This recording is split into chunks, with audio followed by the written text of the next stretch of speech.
This is 2013 Nissan Altima, the front hot bearing replacement, all right? This is the new one, new parts, hot bearing.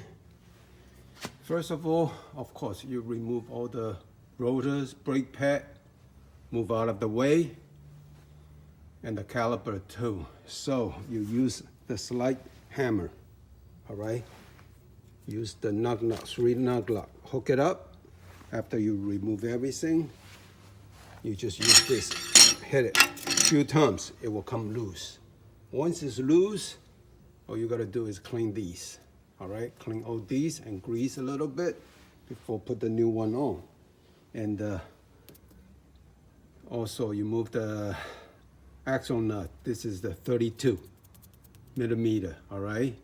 And then there's a 10 millimeter, the ABS sensor right here.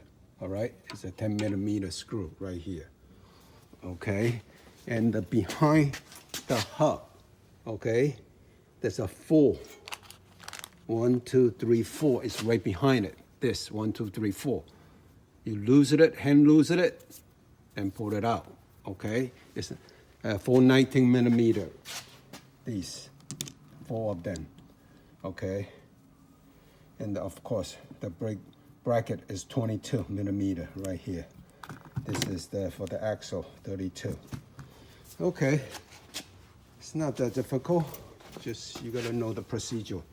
First, remove all the rotor, brake pad component, calipers. Move out of the way. Then move this one, 10 ABS sensor. Then 4 bolt behind it. Okay, then use the slice hammer.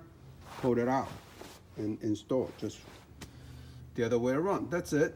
Simple as that. Good luck, okay? Thanks.